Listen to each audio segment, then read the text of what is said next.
napakasarap namnamin yung pagpapala ng Panginoon. Ninamnam natin yung mga awitin, ano? Sabi doon, aking Ama. Di nagbabago. Amen. So, listen to this in the Word of God. Napakahalaga po ito sa araw na yon. Pansinin po ninyo, salamat sa Panginoon dahil yung super typhoon hindi bumagsak sa kalupaan. Pero ganun pa man, ang tindi ng intensity. Naranasan niyo po kahapon? Grabe. Sabi ko, Lord, salamat dahil alam po namin, hindi mo kami pababayaan. Hindi mo kami gagawing tinatawag na maging luhaan. Kasi pag bumagsak sa kalupaan po, mga kapatid, yun po yung, hindi ko alam kung yung itsura mo ngayon, magiging itsura mo ngayon. Itsura mo noon, kinabukasan, baka iba na. Baka hindi natin alam. Baka malamig na tayo na bangkay. Kapag sinabi natin super typhoon, grabe po yan. Then kahapon din iniisip ko, nagpipray habang nagpipray doon sa gawain ng kababaihan, Lord, ang lakas ng hangin, yung ipo-ipo, yung umaano siya. Pero ganun pa man, ganun kabuti ang Panginoon sa buhay. We need to encourage sa bawat isa sa atin araw-araw. Kasi hindi lamang sa super typhoon tayo maraming problema. Relationship. Kumusta ang iyong mag-asawa? Kumusta po ang iyong, marami po, kanina po, may kinounsel po ang iyong lingkod. We keep on praying. Dahil si Satanas malupit ang kanyang diskarte para maghiwalay yung pamilya. We need to encourage. Mayroon din naman yung tuition fee. Meron din naman dyan na araw-araw struggle sa pamasahe, sa tricycle. Meron din po naman dyan na manganganak na. But God promise, hindi kita iiwan ni pababayaan.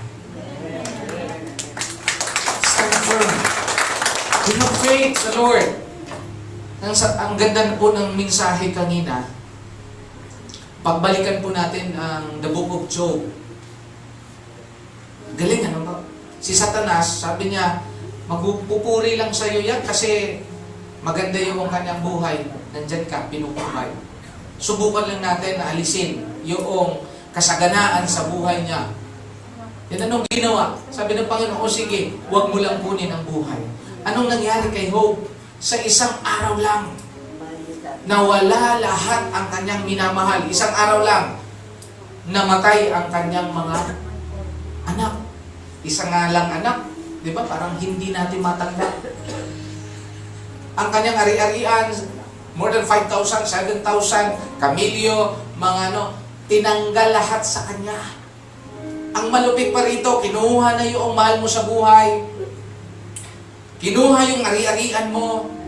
Malupit pa rito, nagkasakit pa siya na parang hindi gumaling. Mula paa hanggang ulo. Ang ine-expect niya na mag-i-encourage sa kanya, yung mga kaibigan niya, 7 days, nagluksa din sila, kasama, pero hindi kinaya. Suko na ako. Then sabi naman, ang malupit pa rito, yung ine-expect mo, na sinasabi mo doon sa sumpaan nyo, till death do us part. Hindi kayo maghihiwalay. Ang sabi ng kanyang asawa, sumpain mo na ang iyong Diyos. Anong sabi ni Job? Sabi niya, hubad ako na ipinanganak. Hubad din ako. Namabalik sa Panginoon. Papurihan ba natin ang Panginoon sa tuwing tayo ay nasa mabuting kalagayan? Bakit dito sa ganitong pagkakataon, we need to give honor? Ano sabi naman ng Panginoon? Ginawa ko ang lahat, langit at lupa. Pati kayo, ako. Wala tayong ipag-question sa Panginoon. Dahil ang totoo pa talaga, lahat ng bagay na iyan, noon pa man hanggang ngayon, ang Panginoon hindi nagbabago ang kanyang pagmamahal sa bawat isa sa atin. Mayroon lang si Satanas na nagdidikta sa iyo. Huwag ka nang maglingkod. Dinidiscourage tayo. Si Satanas ang gumagawa ng kaparaanan para ka maghirap. Ang kasalanan ang gumagawa na para mailayo tayo sa Panginoon. Hindi tayo magiging effective tatay, hindi tayo maging epektibong nanay, hindi tayo maging epektibong mga anak dahil sa kasalanan. Pero pansinin po ninyo, kapag tayo binago ng Panginoon, sumusunod tayo sa Panginoon, nagtatapat tayo sa Panginoon, the blessing will flow like a river na hindi mo pwedeng pigilan. Kapag pinigilan mo ang rumanagasang daloy ng baha, ano mangyayari sa iyo? Mamamatay ka sa sobrang yung daloy. Kaya nga, masama din ang sobrang maraming tubig, maraming ulan. Bakit yung dam? Pag iyon ay nabasag, baka lahat po tayo, yung punong-puno ng tubig yung dam, na napakalaking dam, pag nabasag po yan, hindi po pwede mong pigilan. The same as, na kapag tayo ay naglilingkod sa Panginoon ng katapatan, ibubuhos ang mayamang pagpapala sa bawat isa. The message right now, let us encourage one another. Hikayatin natin ang isa't isa na maging pagpapala, maging kalakasan, maging daluyan ng pagpapala, maging tinatawag na ito ay solusyon sa mga problema. Kailan po natin naisip na sana sa araw na ito, Lord, ako yung solusyon? Naisip niyo ba yung mga kapatid? Sana sa araw na ito, hindi ako pasaway. Ako yung solusyon. Ipakita yung pagmamahal mula sa Panginoon. May mga sabi rito, according sa isang author, sabi niya, the Bible gives every Christian the ministry of encouragement because it is needed. There are so many discouraging realities in life that can steal our energy and joy. Ano po ang nakakapagpahina sa iyo? Nakakapagpalungkot sa iyo? Subukan mong galitin. Tama? Subukan mong pagsalita ng hindi maganda. Maya, mahal mo siya, pero maya-maya, pag may narinig ka lang, ting! Nagpapanting agad yung ating kesika. Amen? Sabi rito, kinakailangan yung ministry of encouragement. Napakahalaga po ito. Sa loob ng bahay, kahit si kuya, si ate, nag-aaway na may mas maganda pa rin, may isang kapatid or nanay, tatay, na yung touch, di ba? Anak, okay lang yan. Magkapatid kayo. Huwag kayong mag-away. O ito na yung cellphone, o iPhone 13. Huwag na kayo mag-away. Hindi isa-isa kayo. Social, ano? Nag-away-away sa iPhone 13, ano? Pero alam ko yata, iPhone 14 na yata eh. 14 na ba? Yun mo, sabi natin, lahat ng bagay na yan, sa tingin lang natin, masaya, mahal, pero darating ang panahon, nagluluma, bumababa ang value. Ang lagi nating pataasin ang value, yung ugali natin sa presensya ng Panginoon. Kasi alam po ninyo, kapag tumatanda ka hanggang 60, 70, 75, hanggang 100, kapag mabuti kang tao, tataas ang value mo. Kapag sabi sa iyong katabi, tataas ang value mo. Natuwa ako nung isang araw, nabalitaan niyo ba, tumaas ang value ng dollar. Sabi ko, yes, sana may magbigay sa akin ng dollar. 56. Kasi ang pinaka 53? 54? Oh, 56. Pero mo, ang laki ng diferensya. Sino nakatanggap dito ng dollar? Dollar? Nakikita lang. Si Kuya, no? Share mo sa amin, ha? Dumataas ang value. Sabi rito, may mga taong binigyan, sabi rito, encouragement means to come alongside to help. The word encourage is used in the Bible to mean, to make, ano daw? Strong. Alam mo yung tapiking ka lang, mahal ka ng Panginoon. Di ba, ang sarap ng pakiramdam? To cheer up, or cause to smile. Yung pagtawa mo lang, yung ngiti mo lang, lalo na kung may dimple, di ba? Ay, gusto ko siya. Ninitian niya ako, lalo na kung crush, ano? Talaga, titilik-tilik kayo. Ay, sino bang gwapo ngayon sa artista? Si RJ. Ha? Sikat ngayon na artista. Ang sarap ng pakiramdam. Inimbitahan ka ng presidente sa palasyo. O ikaw, punta ka sa palasyo, ha? Ang sarap ng pakiramdam. Dahil mabait ka, bigyan ka ng karangalan. Bayani ka ng Pilipinas. By the way, congratulations yung ating pong mga physical challenge. Alam niyo yung physical challenge? May mga kapansanan, pumuntan dumayo ng Amerika, sila ang nag-champion, yung, ano bang tawag nun? Parang dragon boat. Yan. Imagine po ninyo, tayo sa buong mundo, nakipagsapalaran, walang-wala silang makain, naramdaman ng mga Pilipino doon, tara, magbayanihan tayo. So, bumabaha ang pagkain sa kanila. Kaya salamat sa Panginoon, may naiuwi silang gold. Palampakan natin ang karangalan sa bansang Pilipinas. Hindi hadlang ang kapansanan para yung pangarap malusutan o magtagumpay. Kapatid, kung tingnan mo yung katabi mo, may mukha bang kapansanan? Wala kang kapansanan, wala talaga. Hindi, yun yung encouragement. Let us encourage one another. Ang sabi dito sa mga Bible, from Moses to Joshua. Si Moses nung namatay siya, dahil siya po ang leader ng buong Israel, alam po ninyo kapag ang tatay, ang nanay pag namatay, di ba, malulungkot. Siya na mamahala. Even si Moses, nagluksa sila. Ang sabi ng Panginoon, hindi po pwede na walang leader. We need to encourage na mayroong leader na tatayo para sila ay maging maayos ang kanilang buhay. Ito si Joshua. Ikaw, Joshua, dahil si Moses wala na, ikaw na tatanghalin tatayo para sa kanila. We need to encourage. Pangalawang bagay, itong si Jonathan and then si David. Grabe yung kanilang closerness. Kaya may controversy sa kanila na ito daw si Jonathan ay, alam niyo na, mayroon silang relasyon daw, kapatid. Pero pag inaral natin ng Hebrew word, yung ahab doon na yung love na yon, hindi dahil sa sexual. Ang dud sa Hebrew word, D-O-D, yun po yung tinatawag na between opposite. Kaya doon sa word na yon, kagaya nung kay King Solomon, dud ang ginamit. Di ba marami di bang si Solomon? Maraming babae.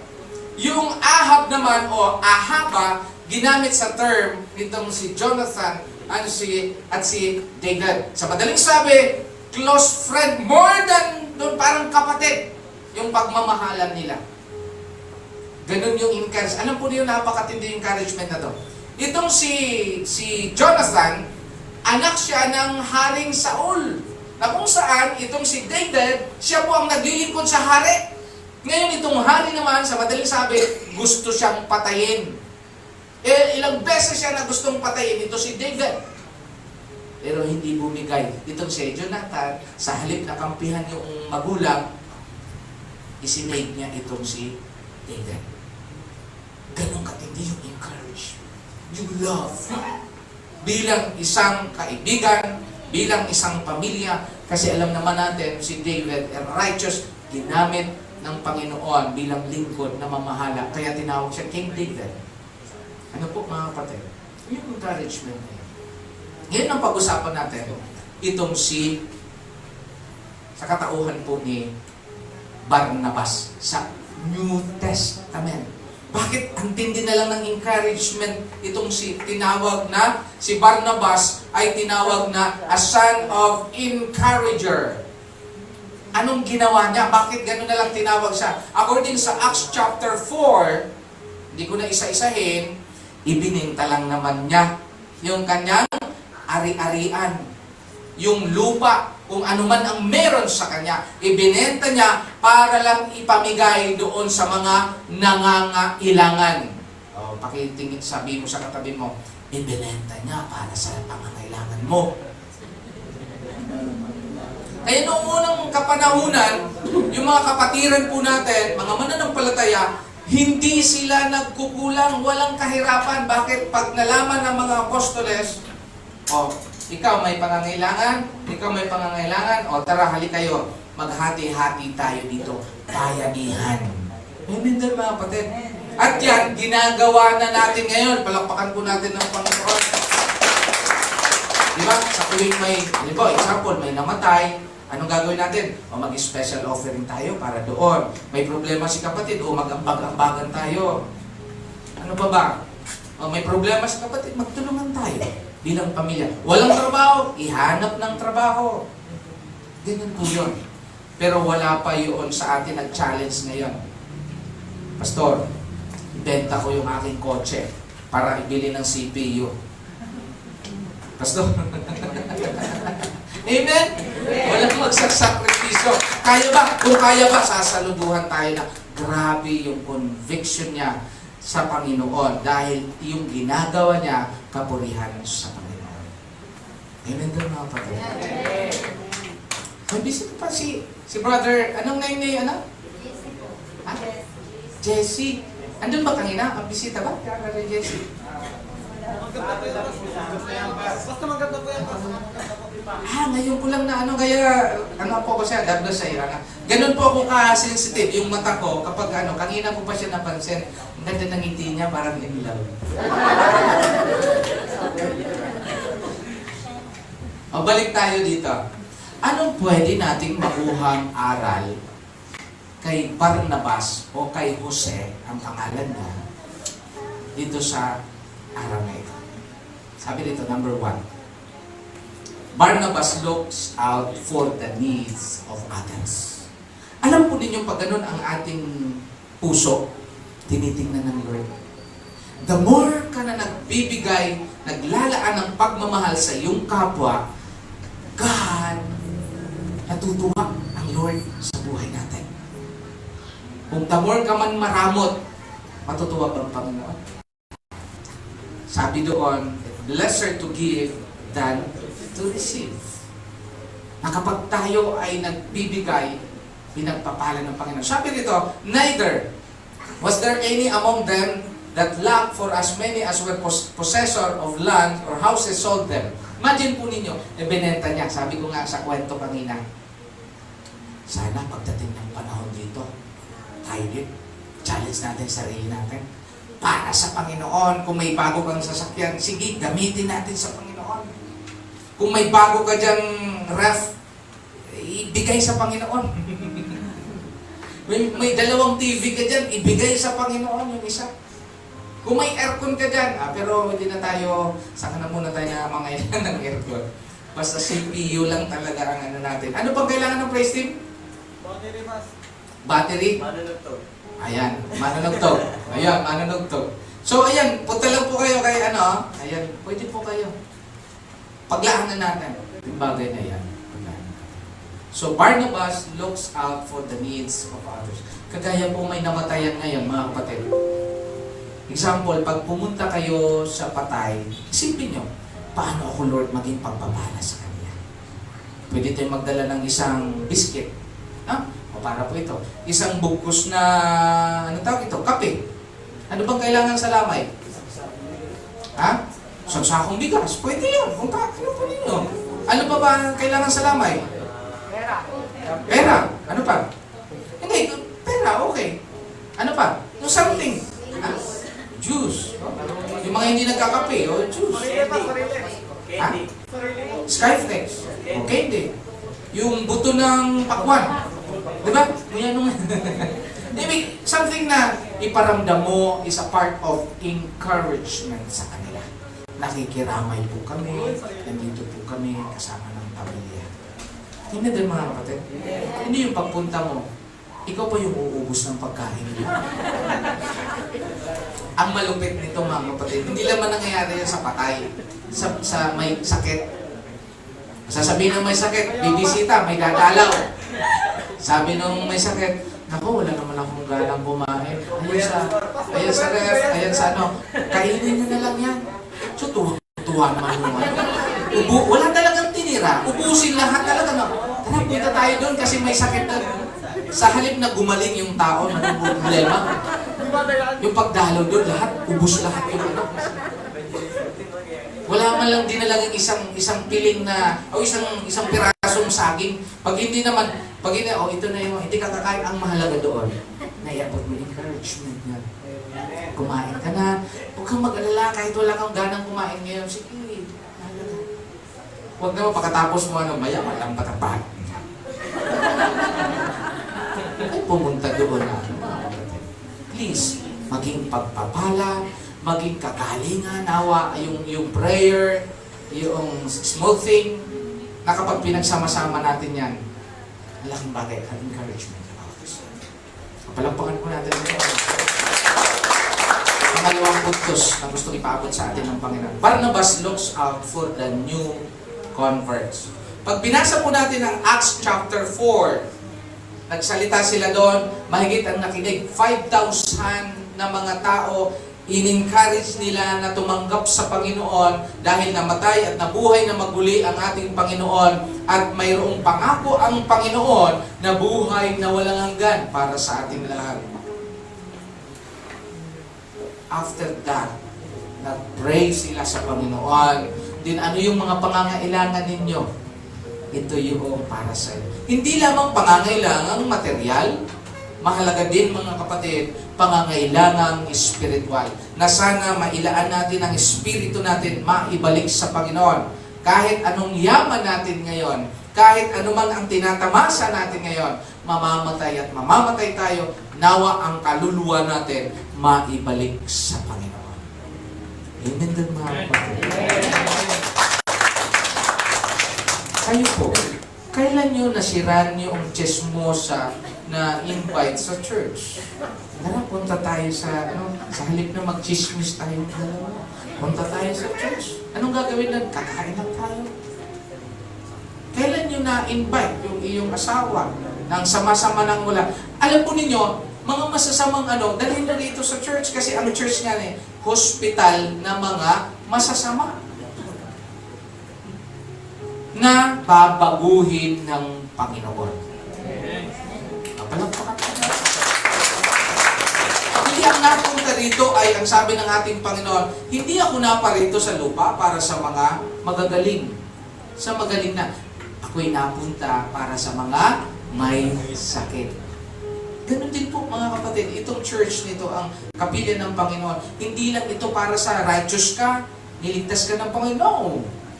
Pag may pumasok dyan na hindi kilala, estimahin po ninyo, iparamdam ang pagmamahal ng Panginoon at siya ipanalangin, na siya ipaguhin ng salita ng Panginoon, maramdaman niya na mayroon palang Diyos na nagmamahal sa Kanya. Salamat po dito sa ating pong mga bisita. Pagpalain mo ng Panginoon. Mayak-iyak na nga siya dito. Salamat. Totoo po yan, naramdaman ko po yan. Subukan mo lang sa bahay, pumunta sa ibang bahay, hindi ka pinansin. Tapos sasabihin pa sa'yo, uy, huwag mong hawakan yan, mahal yan. Tapos pagkakain ka, alam mo ba, mahal-mahal yan, binili ko. Ang dami sinabi na, papakainin ka ba o hindi ko papakainin? Naranasan niyo ba yan? Yung tipong parang ayaw, kunti lang kainin ko kasi sinabi mo ng lahat eh. Alam mo ang hirap na hirap ako punta ng palengke. Tapos ito, mahal na pala ng kilo ng yung kinakain mo yun ha? Pag ikaw ay nakaintindi man, ipanalangin mo siya. Panginoon, pagpalain niyo po itong aking kumain na kayo. Huwag naman ubusin yun. Hindi na po kumakain. No. We need to enjoy the presence of God. Kung kinakailang walang limit para sa Panginoon. Kasi alam ng Lord, kung naghihirap ka, kulang ka, pupunan ng Lord ang pagkukulang mo. Amen? Barnabas gives other their first chance. Alam po niyo, sa ministeryo din, sa journey, itong si, anong tawag nito? Si John Mark, pinsan ni Barnabas. Sa first journey ni Apostol Pablo, sumuko na. Kasi, siyempre, hindi magkasundo. Marami, hindi na isa-isa. Itong si Barnabas, siya yung encourager. Sabi niya, okay, nagkasala ka, okay, take a chance. May kinounsel po ako kanina. Sabi ko, huwag niyong hayaan na nagkasala yung tao, hanggang doon na lang. Hiwalay na tayo, hanggang ano. The more na ipapakita mo ang pagmamahal para sa kanya, pag naramdaman uli, kasi alam po ninyo, yung love tank, minsan nauubos yan. So anong gagawin? Parang tubig. Pag nauubos yung sa baso, anong gagawin mo? Babasagin mo ba yung baso? Wala nang tubig, inubos mo na eh. No! Kapag ang tao, yung relationship mo, na wala ng pagmamahal yan, dapat ikaw unan mo yung pagmamahal na meron ka. Baka lamang doon sa bagay na yon, unting-unting maibalik yung pagmamahal na meron siya. At magpapasalamat sila.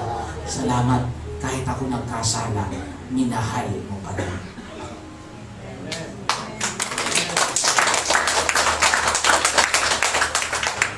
Give a chance.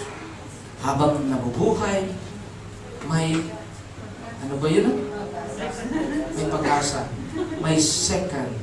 First chance, mayroon pang second chance. Fourth, ang sabi rito. And remember not to forget encouraging one another. Yung pagmamahal yun. Pang-apat. Barnabas gives others a second chance. Kung makulit. Diba? Sabi niya, isa. Kasala ka na. Binigyan mo ng pagkakataon na magbago. Hindi pa rin. Hanggang doon na lang ba? Hindi. Ang sabi dito, si Barnabas, encourage John Mark. Sabi niya, Barnabas, nakaano ka? Second chance. Second journey ni Paul, kasama ka na. Kasama ako, magkasama tayo. Dahil napakahalaga itong part natin. Maraming mga tao na maliligtas dapat. Samahan natin si Paul. Maraming mga tao na wasak ang pamilya. Maraming mga tao na sirang-sira ang buhay nila. Kailangan nila si Jesus. Ngayon susuko pa. Na baka yung mahal mo sa buhay mapahamak. Pagdating ng ating Panginoon at tinanong, asan ang mga kapatid mo? Wala pala sa langit. Saan napunta? Baka sa rainbow. Nagpa-slide-slide. Andun sa rainbow. Slide-slide. Sa langit-langitan. Bakit hindi totoo ang pananampalataya at pagtitiwala nila sa Panginoon? Kailangan. We need to share the good news ng Lord. Na mayroong nagliligtas sa bawat isa sa atin. Huwag mong hayaan na ikaw lang ang iligtas ng Panginoon. Lahat ng minamahal mo, pati kapitbahay mo na masama, isama mo sa Panginoon. Para pag nasama na yan sa Panginoon, ano na mangyayari sa iyo? Magiging masaya ang komunidad. Diba? Hindi na paglabas mo, walang joke. Bad trip ako ngayon, nakikita kong pagmumukha niya. Akala mo kung ang ganda-ganda, gwapo-gwapo. No. Kapag ganun ang mindset natin, we need to give a chance. Dahil ang Lord, kahit anong nagkasala tayo araw-araw, anong ginagawa ng Panginoon? Niyayakap tayo araw-araw. Sino dito hindi nagkakasala sa isang araw? Kapag may tumaas ng kamay, palugin. Sa isip, sa salita, sa mata, sa gawa. Kaya andun yung biyaya ng Lord. Lalapit tayo sa Panginoon. Mag-recharge tayo sa Panginoon. Pumunta tayo ng simbahan sa Panginoon para magpuri at magpasalamat at humingi ng kapatawaran. The Holy Spirit cleanse us. Oh, kapag tinamad ka pumunta ng church, so expect mo ang masasalubong mo si Satanas. Huwag ka na pumunta ng simbahan. Tara, jamming tayo. Malupit ito. Masarap ito dito. Ilang iglap lang, lulubo-lubo ka na. Wala na akong minamahal. Nakita mo ngayon yung tali. Wala nang nagmamahal sa akin. Tapos nakita, bakit tinatalian mo yung paa mo? Magpapakamatay ka ba? Oo! O bakit sa paa? Kasi hindi ako makahinga pag dito. Tawang-tawa, no? Nakakatawa, no? Kaya dito na lang tinali ko. Pero ang point thing, mga kapatid, we need to encourage every day sa buhay natin. Ito yung challenge ni Barnabas sa buhay po natin. Forgiving one another as God forgive you. Ito pa yung sabi rito. Subukan po natin to. Write a note Ano may isusulat mo na nakaka-encourage, send a card, give a gift. Kung sino man yun na, bigyan mo ng gift. Naalala ko po ito, yung kalaban niya, niregaluhan niya ng sapatos. Mula noon, niregaluhan siya ng sapatos, naging close friend na sila. Buy a meal, bilan mo lang na pakainin mo. Hindi yung pakainin mo, yung kalaban mo. Pwede naman si pastor, pakainin mo. Pwede naman ang breasting, pakainin mo.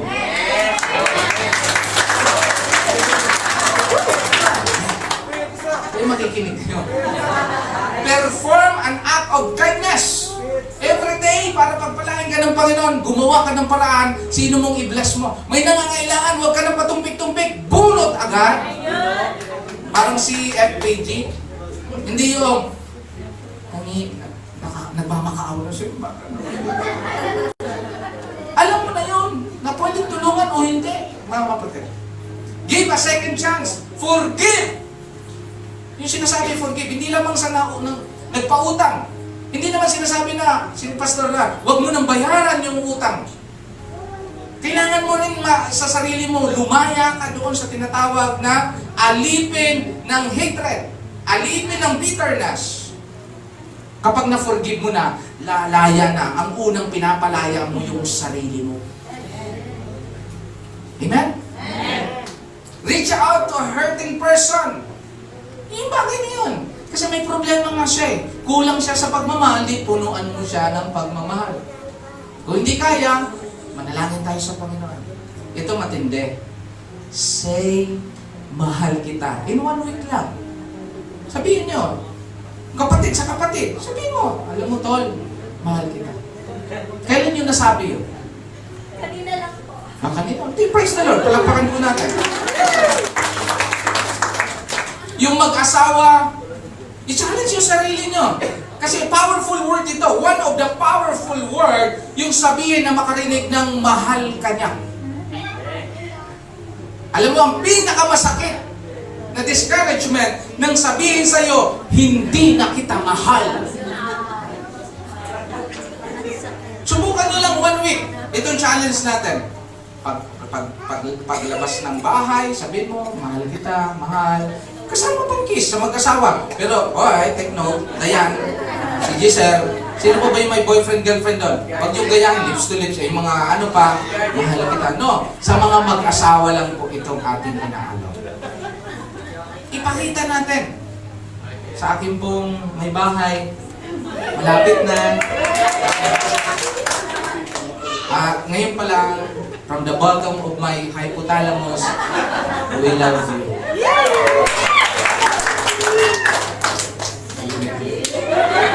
Nandito ba si Mister? Si ano? Dito ba? Pakipaabot sa... Andito ba? Asan niya? Nung boyfriend, girlfriend pa, magkasama. Sarap pagkasabi kasi, pagkatabi kayo, di pag sinabi ni Pastor, mahal kita, sabihin mo na lang, pasensya ka na, hindi ko na ano, pero mahal kita.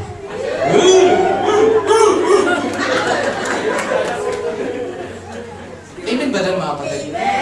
Tumatawa lang tayo dito mga kapatid. I-apply natin ito next week. Tingnan ko, tatanungin ni Pastor. Pastor, ginawa ko dito. Pag kapatid lang, hindi kayo nakakapagsabi ng mahal kita, then yung gift, kung ano man pwede na encourage yan. Mga kapatid, we need right now, every day sa buhay natin. Kasi ang gusto ng Panginoon, maging masagana, pagpapala ng buhay ng bawat isa sa atin. Amen? Tayo po'y sumadaling manalangin. Panginoon, marami pong salamat sa iyong mensahe. Kami po pala ay isang pagpapala sa pamagitan ng mga salita. Sa pamagitan ng mga gawa, Panginoon. Namatay ka sa cross at nabuhay na maguli para sa amin. Binigay mo ang pangako na buhay na walang hanggan. Ibinigay niyo po, Panginoon, ang pagmamahal na sobra-sobra sa buhay po namin. Lord, we bless yung bawat pamilya right now.